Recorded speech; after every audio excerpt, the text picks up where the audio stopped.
Hello, White Sox fans, and welcome into another edition of the Sox On Tap podcast. It's Tony Marchese alongside NWI Steve, hashtag Vibes Guy. Big Vibes Guy in the house tonight. Steven, we're hashtag back on these airwaves. I know we didn't have our traditional Sunday show. Apologies to all the listeners. It would have probably been a little bit better than this to talk about. Just the results after that Detroit series. And then, what happened up in Minnesota. We're going to get to the letdown in the land of 10,000 lakes in just a minute. But, Steven, how are you doing, my friend? Hey, Anthony. I'm doing well here on a Thursday night. I'm just curious to see how many people I can make mad online today. Yeah, you did some damage over the weekend, and we're gonna probably touch on that just a little bit. I forgot. I got some thoughts. I got some retorts for some people. I'm sure we can have a little bit of thoughts about that. I might have to do some pulling up of some tweets here while we're talking about some of the other stuff. We'll push that to the back end of the show. But you did in fact piss off a lot of people in the Chicagoland area over the weekend, and it was quite interesting to witness. You just command this attention when you're not even online anymore. You're not even online, Steven, and you had people hashtag mad online. It was still got it, baby. Still got it. It was interesting. We'll touch on that a little bit, but we're also going to talk a lot about the series in Minnesota that wasn't so great. We've got some beef from the post-game show the other night, or afternoon, I should say. Interestingly enough, we'll talk a little bit about that. And I've heard some rumors, Steve, that there's some words that have been written on the matter that might be going out tomorrow morning. So if you're listening to this live, I'm sure you can go to ontapsportsnet.com tomorrow morning while you're pretending to work. Like 1,700 words worth. There's a lot. It's definitely a long article about this topic, and I'm sure that we'll discuss it enough tonight. But I've read the whole thing, Stephen. Interesting stuff. But I'll let you talk about that in a little bit. Sox take care of business at home against Detroit. Stephen, you were there over the weekend. Do we want to touch on any of the Detroit stuff real quick? I mean, Detroit does suck, in fact. So I think we should touch on how great of a home series that was before we kind of get to what happened this week in Minnesota.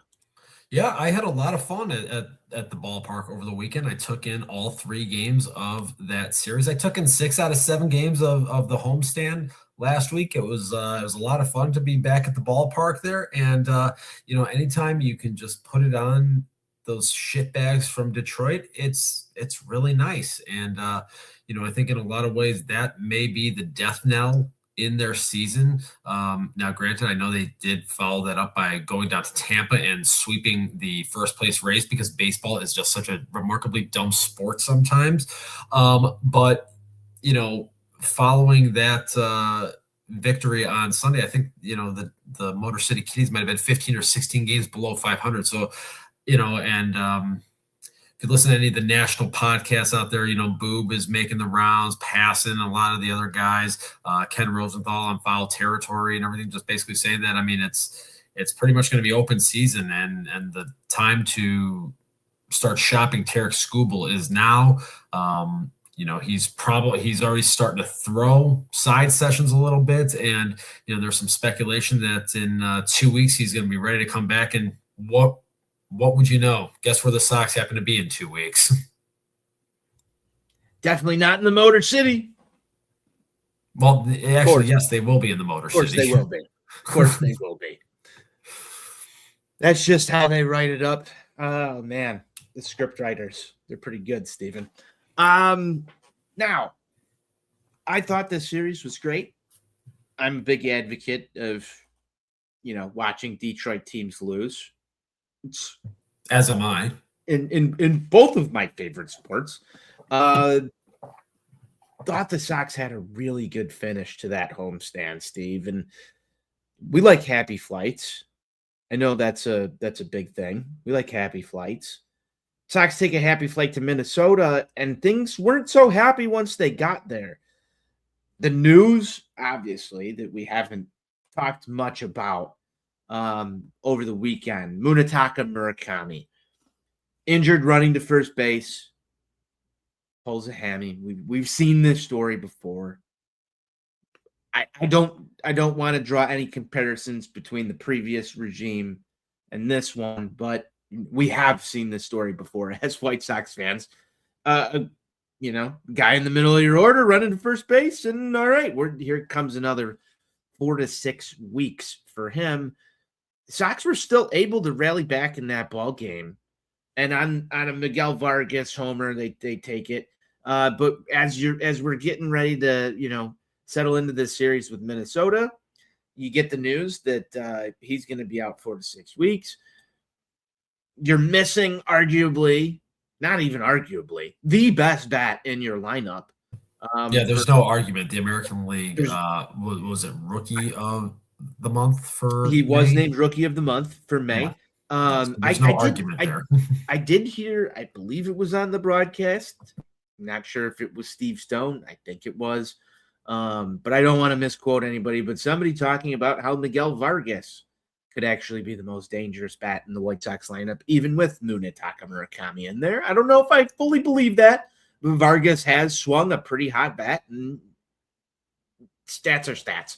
We'll put it that way. I just think when you lose Munetaka Murakami in your lineup, this thing feels a lot less potent, Steven. There's still some power in there. There's things that can get to you, but I think that Mune in that 2-hole makes it harder to pitch to some of these other guys just by the sheer presence of him being in the lineup. He does have that impact. And you're now down one guy. Now, granted, Jacob Gonzalez made his debut over the weekend. He swung a good hot bat down in AAA. He's had a couple of good plate appearances so far, I would think. But the power hasn't really shown up yet the way that we're seeing it down in AAA. And I think we're 5 games in now to his big league career. Steve, I don't know if it was missing Mune in the lineup that caused us to go 1-2 up in Minnesota, or if it was just this team has a road problem as well, because you saw what they were able to do on Wednesday afternoon. They're able to go out there, hit the ball out of the ballpark, drive in runs, manufacture runs, pitching worked, everything seemed to work. But then the first 2 games of the series, it sort of felt like we had watched a lot of little league bullshit going on, bad plate appearances, throwing the ball around a little bit. There's a lot of things that just did not go right in the first 2 games of the series. There wasn't, and I'll unpack a couple of things that you talked about there. I mean, Mooney's absence wasn't the thing that was responsible for them dropping 2 out of 3 up in Minneapolis. They scored 18 runs in the 3 games, so the bats were not the problem. Losing him right now is very detrimental because this is going to be the most pivotal 21-game stretch of the season here. I think we've talked quite a bit about, the schedule upcoming here. Obviously, they've got the 3 out of the way with the shitbags from Canada South, but really tough pivotal stretch coming up for this team here right now, and to have to now be in a position to do that without your most impactful bat in your lineup, the guy that really is the centerpiece of it and the engine of this offense, they're going to be tested tremendously right now. So we're going to find out a lot about what this team really is right now. And they're saying all the right things in the clubhouse, saying that they believe in each other, saying that it's, next man up, and that, like you talked about with Jacob Gonzalez coming up here, that, they're going to install him at first base primarily against the right-handed pitching there, so as not to disturb the rest of the infield setup that they have going on right now, which is fine. But it's going to be a real challenge right now. I mean, the bar is about to be raised quite a bit here starting tomorrow in Philly. So we're going to see what this team's all about right now. They're 4 games over 500 here coming into this stretch, and hopefully that they can come out of this thing above water. And if they're able to do that, I think that will really, I think, instill a lot of confidence in this group and just show that, hey, we're able to weather some adversity here and keep plugging along. So sit back, relax, and strap it down, as the Hawker Brew would say. That's all you can really do. I agree with a lot of what you're saying here. They have said in one of the comments you made, they have said the right things in the locker room. That's been shockingly something that I don't know if it's as big of storyline as it needs to be. This team for the last couple of years was famous for shooting themselves in the foot by saying a lot of stupid stuff.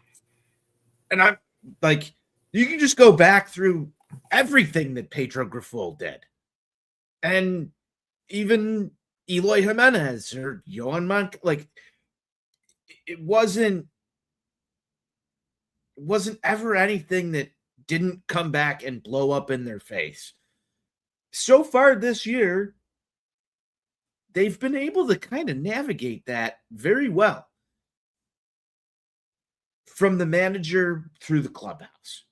Now, Steve, it's not going to work that way all the time. We know we're White Sox fans, but are you surprised by that?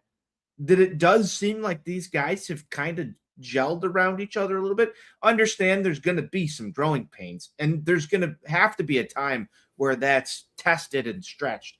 I think that time is coming right here, right now, especially without Munetaka Murakami in the lineup. And, you just had some adversity that you faced with Davis Martin, who has been billed as the stopper by your own broadcast. Like, I kind of felt, and I sent this to you the other day, I kind of felt like it was the writing on the wall when Steve Stone and John Triffin are talking about how, all right, this game got away from us, but we have Davis Martin going tomorrow, and that's a reason for White Sox fans to tune in. I feel like I've watched that movie before, and that's exactly what we got in game 2 of the series.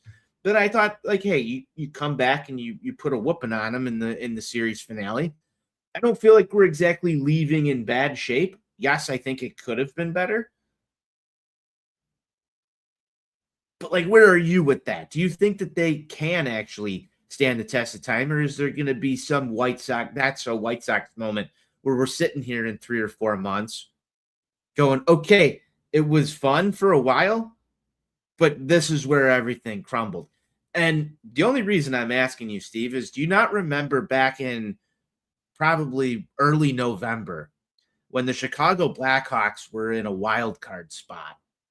And everybody was talking about how, what happens if this team makes the playoffs? And then Connor Bedard gets hurt and Frank Nazar gets hurt. And the whole thing fucking tailspinned out of proportion. But I remember it fell apart in like a 2-week stretch there. And it can. So I feel like I've watched this incident happen before, but we were at a point online where you would log online and Beef Loaf over in the 108, shout out Loaf, was tweeting about the hockey because he saw everybody talking about how great the hockey is. And people were starting to show up to the United Center to watch the team play on Friday, and it's a young, exciting team. And then your young stars go down, and in a 2-week stretch, they literally fell out of favor and then struggled across the finish line to the point where it was some of the ugliest stuff you've ever seen. So I've watched this happen before, a team go and have a great 2-month stretch that has people believing in it, and then knowing that the preceding 5 months are tough. I think they're at an inflection point right here. I think this schedule is going to test them, but you've also now entered that phase of the guy that everybody was writing about, writing the ship and being the most important part of it, is gone during that toughest time. So, I mean, do you have any predictions there? Am I off base on this? What are your thoughts? No, I think that's a very interesting parallel there, Anthony. I mean, that almost sounds like something that, maybe you could, whiteboard over on a website, www.ontapsportsnet.com. It's I could. quite an I interesting should. concept there. Um, you know, I want to believe. I do. Like I said, I had so much fun at the ballpark last week. And, even these two games that they lost in Minnesota, here Monday and Tuesday, they had chances actually to come back and win those ball games. And you can really kind of call into question some of the decision making with Will Venable when it came to the management of the pitching staff in those games in particular. Leaving David Samlin out there for an inning too long. Same thing with Davis Martin on Tuesday. And, the broadcast kept coming back to, they're in this stretch of 13 straight days, and you got this off day coming up on Thursday.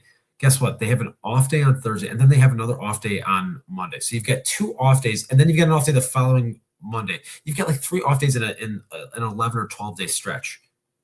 Fucking win those 2 baseball games, or win at least one of them. Win the series. I did not like that aspect of it. Like, this was the same thing we saw in the Anaheim series a couple of weeks ago when they had an off day on a Thursday and they rested Mooney on that Tuesday game, and then they had him pinch hit late in the game. And it's like, had you maybe had your best hitter in the lineup earlier, you could have won a baseball game and could have won the series. So, like, this is a trend and something that I'm seeing with Will Venable that The rest days? I'm not particularly liking. But it's not even so much about the rest of it. It's when they're being utilized. When you have I feel like this is something that's gone back, Steve, into and maybe I'm wrong here, but I feel like there's a story arc with this because this was being utilized by this White Sox team and who's making the lineup. And you can go back to like 2021 where we're in Lot B and you're like, why is Lurie batting third today? And, whether it be Yohan or Eloy or Robert out on like a Wednesday before an off day, you're like, where the fuck did this come from? What is this lineup? We've seen it with Venable. I think there's a story arc behind the scenes where they're doing something that doesn't make sense. It's transitioned between now 3 managers because it was present with La Russa, it was present with Pedro Grifol, and you're seeing it with Will Venable at the same time. The usage of the off day. Yeah, it's very odd. And like I said, I was extremely perturbed by the way that the pitching staff was managed in those 2 games there in particular. Again, know that you have 2 off days bookending this Philadelphia series here. Okay. You can talk all you want about, okay, well, it's a 13-day stretch of games, but we're also just in the first week of June. Like, I would be more willing to entertain that line of discussion if we were in August. We're not there yet. Like, we shouldn't be approaching it this way, in my opinion.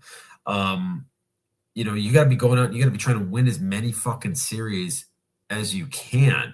You look at just the lack of separation that there is in the American League right now. You've got a chance to position yourself, especially going into this brutal stretch that you have upcoming here. You got to try to steal as many fucking games as you can right now. And just the utilization of the bullpen was something that it really bothered me in this Twin series here.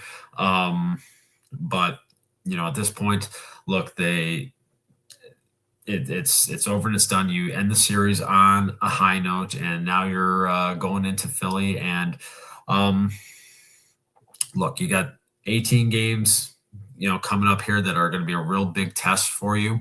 And we'll see what this team is made of. And, if they're able to, like I said, just keep their heads above water, doing this without Mooney, I think that will say a lot about this group and what they're made of. And dare I say the TWTW that they might have.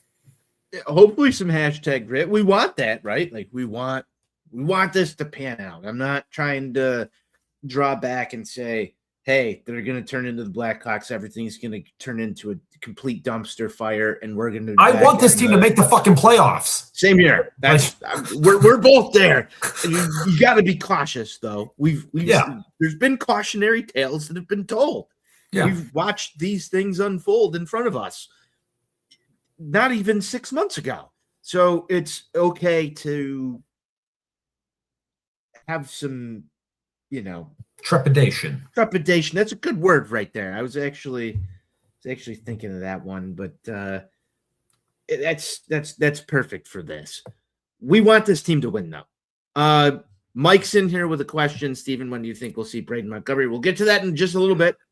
I got one other little thing I wanted to touch on from the series up there in Canada South. So I know that the Tarps Off crew was in full force at Target Field there, and I was just curious why they weren't chanting about a football team that wasn't playing. Steven, those people, very hot with that question. Those people up there seem to hate, said football team pretty much. That's too, but weird that they weren't fucking chanting about a different sport at a fucking baseball game. It's a hot question. It's weird. It's weird. Huh? Who knew? Maybe Twins fans don't have meat for fucking brains like, the football fans of a certain team in the city of Chicago. Well, I don't know. I don't know how to help you with that. I endorse the message, but I just found it fascinating. That's all. Make a lot of people mad with that one. I just also agree with you on the take that if you're at a baseball game, we should be probably talking about baseball. If you're at a hockey game, don't tell me how to fan. Don't tell me how to fan. You're a pet. Like the funniest part about all of this was, and all the little messages and the replies that you were sending me was that these fucking dopes with hamburger meat for brains think that because I'm not sitting there filleting the Bears every second that I'm somehow a Packers fan. When I watched CTE ball, I was a fan of a team that hated the fucking Packers too. Okay, just because I don't sit there. I actually kind of found that funny too, just because I'm a Packers fan, and I'm just reading these replies come in to the tweet, and they're accusing you of rooting for the Packers because you said something, and I'm like, I didn't even have to say anything. You're totally neutral in the whole entire thing. You're just making an observation. Yes, I'm a Packers fan because I want people to talk about baseball at a fucking baseball game, not a sport that isn't being played. Oh my God! Imagine being that mentally dense that you can't put this together.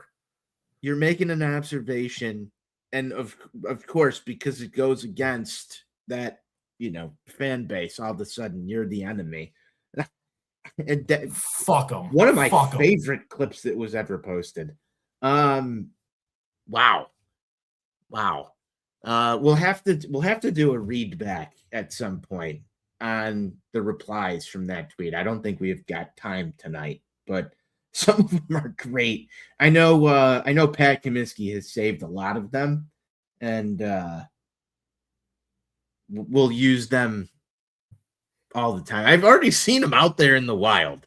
There's one, I'm pretty sure it says, "Who the fuck is NWI Steve? Who the fuck cares what NWI Steve has to say? Go Bears." Clearly, what is going on here? Clearly, the guy who responded seemed to care. I mean, he took the time to type it out. Yeah. It's a wild world that we live in. All right.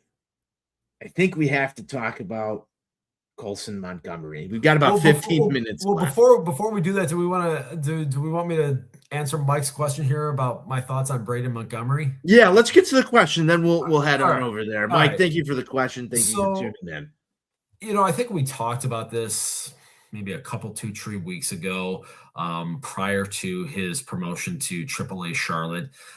I was kind of thinking that maybe 4th of July in Cleveland, that's almost the date that I have kind of circled in my mind a little bit. They did the same thing with Colson a year ago, 4th of July, in Coors Field against the hated Colorado Rockies. Juan Uribe is and will always be ours.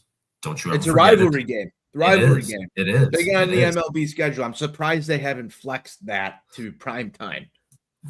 Well, it's the last series of the year, so the Sox have a chance to clinch a playoff spot and make their hated rivals watch.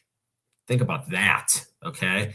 That'll get the blood pumping in September when some stupid football team is out there fucking, disappointing you fucking idiots. But that's not why you called. I think Braden Montgomery, if I had to guess, I would say 4th of July in Cleveland, assuming everything continues to go well down in Charlotte. 4th of July in Cleveland.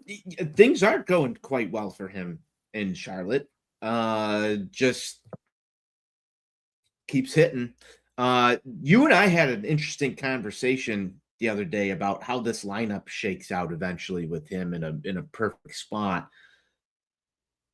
And this is a different question from that. We can talk more about it if you want to, but where do you think he fits in this lineup when he is called up? I think it's also coming in July, but I have him probably hitting somewhere around 7th or 8th in this batting order right off the bat, at least for a couple of weeks. Yeah, he'll hit down in the order here initially when he gets called up. I think you're probably right in that assessment, 7th or 8th, because theoretically you think about it after the All-Star break.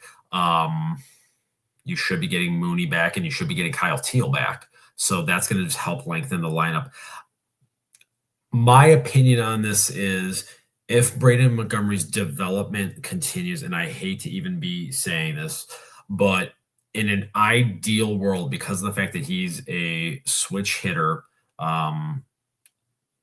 you would really love, I think, to be able to go Pasta Boy 1, Mooney 2, Braden Montgomery 3, I would go Vargas 4, Colson 5 in a perfect world scenario. Do I know that we're going to get to that perfect world scenario? Who knows? Only time will tell. It'd be nice. It'd be nice for it to work out once. It would be nice. Yes, that would be. Development is not linear. I think I heard somebody from a ghost of White Sox past say that. So we'll just continue to see what happens here. Fair enough. I Mike, thanks for the question. Thank you again for tuning in. I think Braden Montgomery's about a month away is about where I'm willing to put it. And look, would you have it? It's June 4th. It kind of lines up with what Steve was saying. It could come a little sooner. I wouldn't be surprised. And an injury can also force your hand. Speaking of injuries, though, Stephen, before we get to the Colson Montgomery debacle, Austin Hayes returned from his rehab assignment. Is that the end of the road for Mr. Hayes? I think there's a good chance that the Austin Hayes experience on the South Side is probably over, given how Randall Grichuk has performed to this point. And that's a testament to Randall Grichuk. Yeah, absolutely. I mean, this is a guy that was DFA'd by the Yankees, those bum slayers out there. And Grichuk has just really done a nice job since putting on the White Sox uniform. And I think he's probably usurped Hayes' position on the roster at this juncture. I didn't expect Tristan Peters to be an important part to this team, but I agree. So far has been. We haven't talked enough about Tristan Peters, so we do stick taps on Four Feathers, Stephen. I would give some stick taps to Tristan Peters at this point for making this even a discussion, because one would think coming into the year that having this collection of guys in the outfield, that Tristan Peters kind of doesn't really make sense, and yet here he is. So thank you for solidifying center field. I didn't know that just a random Savannah banana would be able to do it just as well, if not better, by WAR than a half-healthy Luis Robert Jr. that they signed early to an extension. What a wild world we live in. Steve, let's get to the Colson Montgomery Ozzie Guillen thing that happened, and I'll preface with my thoughts. You've got a lot of thoughts on this. I'll preface it. I don't have a lot to say because I really didn't get to intake the full thing, and I saw what happened online afterwards. I heard it going on in the background, and at first I thought it was sarcastic. At first I thought Ozzie was being a little sarcastic in his comments on the post-game show about Colson Montgomery's recent performance. I kind of wrote it off, went on to other things. The internet sort of took it in a different way. Should I read Austin's tweet? Because I'm surprised, and Steve, you and I were talking about this earlier today. I'm surprised that this rant has not yet made it online. Like, for the amount that it's been talked about, I can't find it. I can't find it anywhere. No, I would say read off Austin's tweet to give our listeners some full context here. All right. Shout out to our guy Austin, that Dizikhead out there. Breakdown of the Ozzie rant about Colson. Number 1, he drives him crazy. Number 2, Ozzie wishes he didn't have to care about him. Number 3, he only shows up once a week. Number 4, Colson has a lack of discipline. Number 5, he might be a quote-unquote one-year wonder. Number 6, poor decision-making and body language at the plate. And number 7, he swung at 9 straight pitches. Now, Steve, I don't know about you. I've been watching this team since the beginning of the year, and Colson Montgomery has been one of my favorite players playing for the team. I don't have a lot of bad things to say about Colson. I kind of know he's incredibly streaky when it comes to hitting the ball out of the ballpark. There's a reason why he was probably sent back to Arizona to fix some things at a certain point last season, right around now, come to think of it. He's also hit an incredible amount of home runs in his time in the big league. Our guy BZ sent us a message in the Sox On Tap group chat the other day with his heat zones. I think he's hitting like 450 down the middle, and everything else around it, not so great. There's a couple of zones that are, in the mid 200s. But your reply to that text was something along the lines of, if you can hit 15 bombs in like a couple of months, taking care of a pitcher's mistakes, those are still 15 bombs. Colson seems to do that well. I kind of disagree with Ozzie on the body language. Maybe there's a generational disconnect there. I don't know. But this felt sort of aggressive. Again, I'll preface this all with, I've never managed a team to a World Series before. So if Ozzie's seeing something I'm not seeing, by all means, tell me. I'm going to listen and respect your voice. I just didn't think in off-day White Sox theater today was going to boil down to Colson Montgomery versus Ozzie Guillen. They both are stalwarts of a certain injury attorney's commercials. You need my name. And I feel like we need Ozzie and Colson to hug it out in a Howard Ankin commercial to make this work, Steve. You need my name. Ozzie, you need to get in there with Colson, hug it out, make it happen. Howard, I feel like I have an injury watching this dispute. I might need to hire Howard Ankin to, pursue whatever I'm entitled to, knowing that these guys are not getting along right now. Boy, where do I even begin here? First, I'll start by saying this. I was having a text conversation with someone earlier today. Brought up a point that made me chuckle. And it seems that Ozzie Guillen hates every White Sox shortstop not named Ozzie Guillen. So that could be our starting point right there.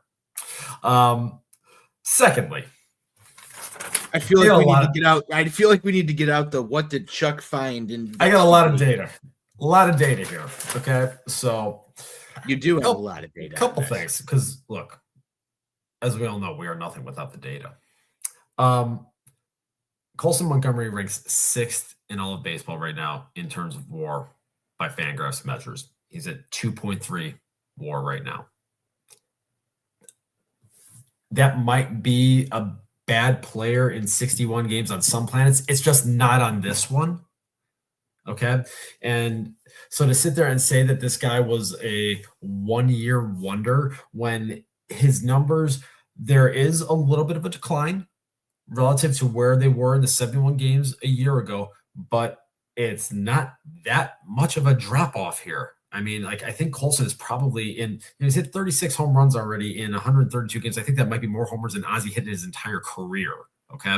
So let's get that straight here. This whole thing, I think a lot of this really stems from the fact that Colson had a series against your biggest division rival where he went 0 for 13 with 7 strikeouts. And that's problematic. You know, the strikeouts, they come in bunches with Colson. How many times did that happen to Eloy Jimenez or Yohan Moncada? And it was, all right, they're going to get themselves right. It's fascinating. It's fascinating. I'll say that. You know, so I think there's a level of recency bias that's going on here because it's, you know, it was an ugly series for him in Minnesota. You know, he had I think 3 straight games with multiple hits, and then he goes up there and lays a fucking egg this series. It was bad. There's no denying it. You know, he had a chance to help get this team back in the game on Tuesday night with an at bat, and he struck out with runners in scoring position. That's really been the biggest issue this season, and one of the things that you will see as I dug into the data for our listeners, because I'm here for you guys. Okay, I do the legwork so you don't have to. All right, and you're gonna see. Look, the numbers with runners on base and runners in scoring position for Colson Montgomery, it is problematic right now. There is no denying it. He has had the most plate appearances in Major League Baseball with runners in scoring position. He's had 83 of them so far. The slash line in those plate appearances, it's not good. It's 192, 280, 289, 329. That's not going to get the job done, and a 38.6% strikeout rate. Okay.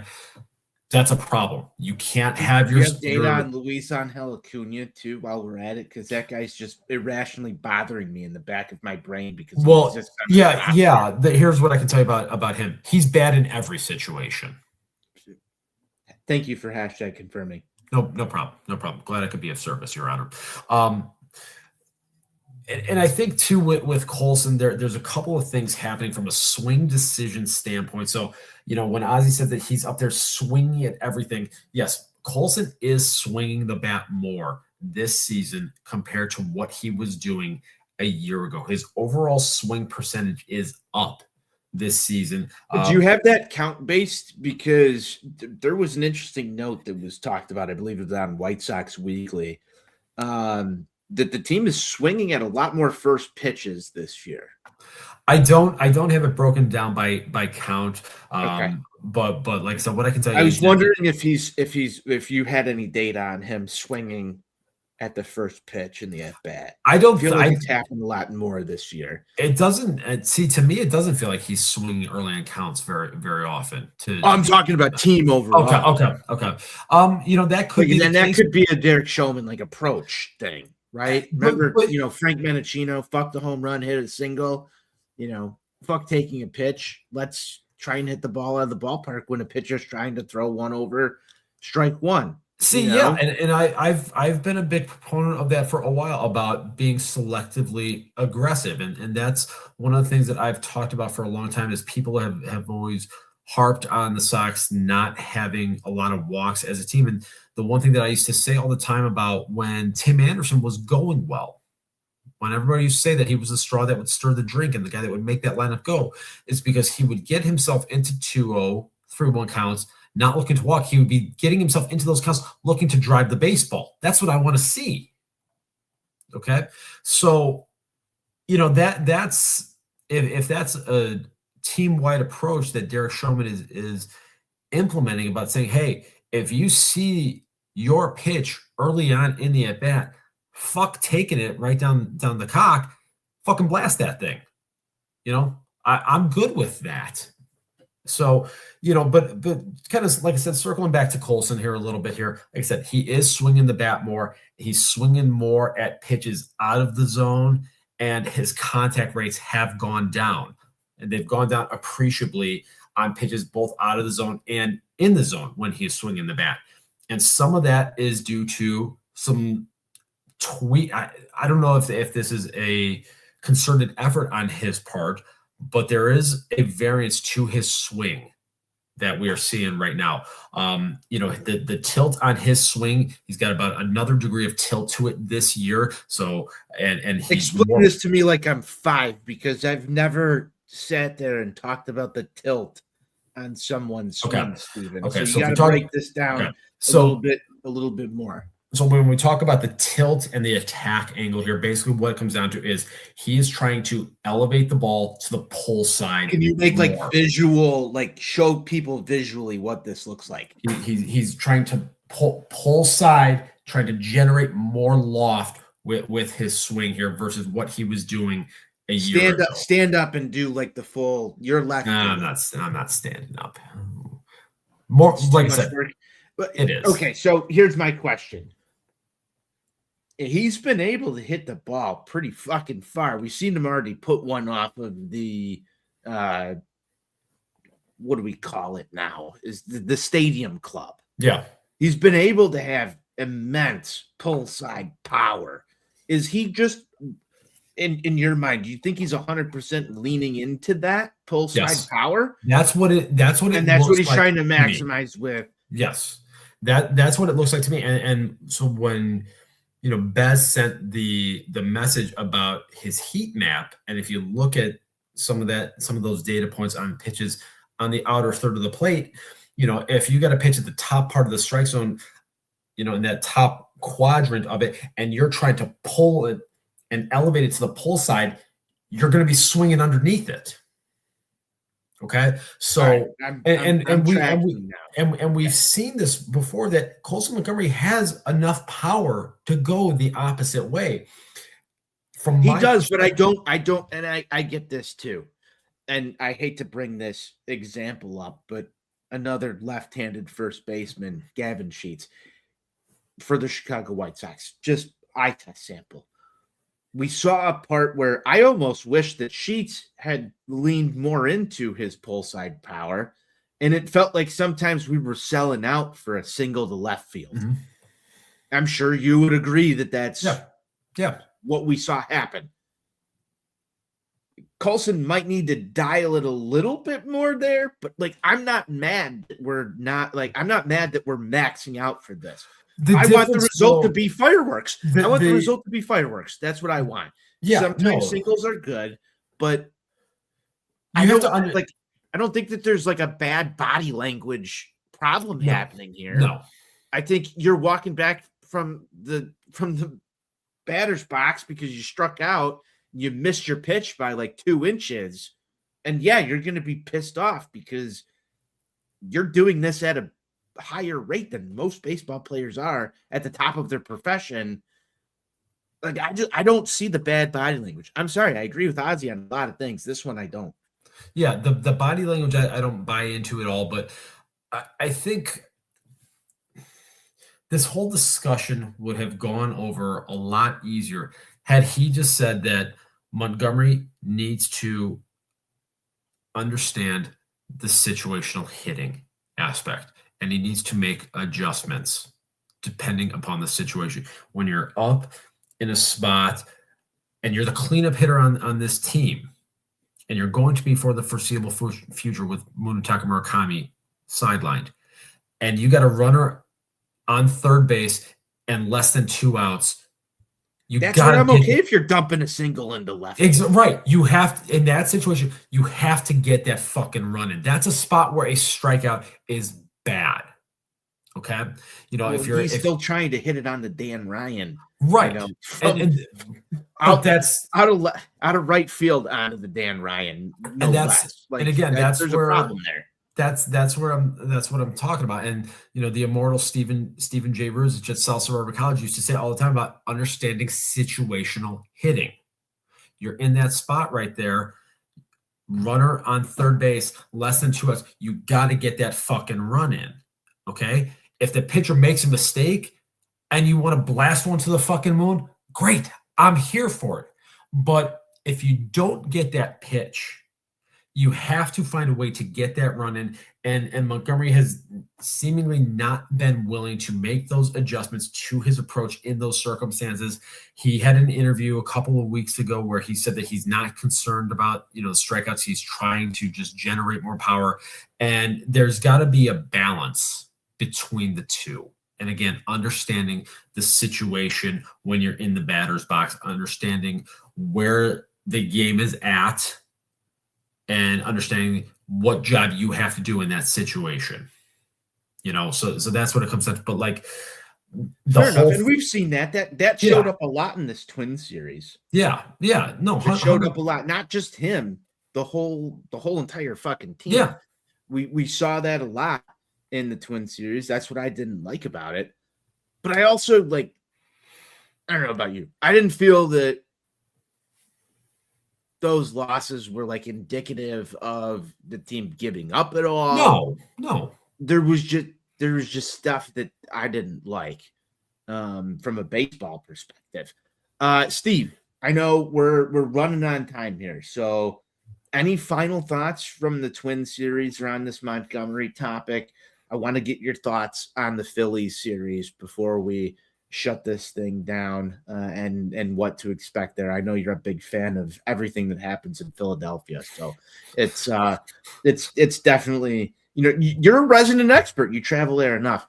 So I want your thoughts on what's going to happen there. But before we get there, why don't you wrap a bow around the Colson and the yeah. I'll put a bow on this.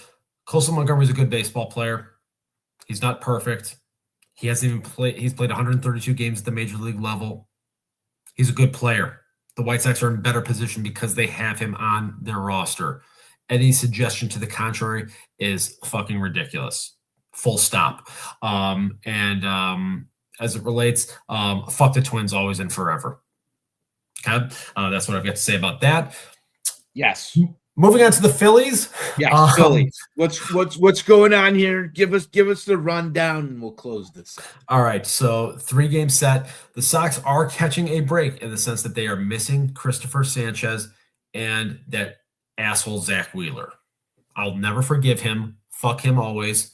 But missing those two guys is going to be good. Luzardo has Sanchez has set the record for longest scoreless innings pitched streak for a left-handed pitcher in the modern era. So not seeing those two guys is going to put this team in a better position. You're going to have Anthony Kay, Sean Burke, and David Sandlin going against Jesus Luzardo, Andrew Painter, and Aaron Nola, who is just struggling beyond belief. So you got a reasonable chance in this series. Now, the Phillies are playing much better ball relative to where they were early on in the season here when they made the switch to Don Mattingly. This team has been reinvigorated a little bit. Kyle Schwarber is hitting bombs left and right, so you have to be very mindful of him at the top of the Phillies lineup there. But this is a team that, they're a couple games above 500, and they have – Kyle Schwarber scares me. Yeah. You're just about to say the name, and I'm like, as he should. Look, there's a lot of power in that bat. So, the key is just making sure that he doesn't come to the plate. Cubs never fucking resign that guy. Well, a really bad move. Yeah, well, whatever. The key is just making sure that he doesn't come to the plate with guys on base. Okay, so that's going to be a very pivotal key. Hey, that sounds like something that we navigated effectively when Toronto was in town. Tried to do it with the Twins in town. They're playing on the road though. I see a different version of this team on the road. We talked about this a little bit. Yeah. I feel like at least at home, they navigate that situation a little bit better than they do on the road. I don't know why. Just seems to happen. All it comes down to, I think, at the end here is don't get swept. Don't get swept. Don't get swept. It's a don't get swept June. Yes, it's it is. Really what it is. It's a don't get swept June. That's what we need. That's the mantra of June. Don't get swept. Get one of these games here. I ideally win a couple series. I'm not expecting sweeps. Don't get swept. Yeah. Ideally, let's get this game tomorrow. Set the tone. And then if you can steal one of the next two, hey, all right, let's go.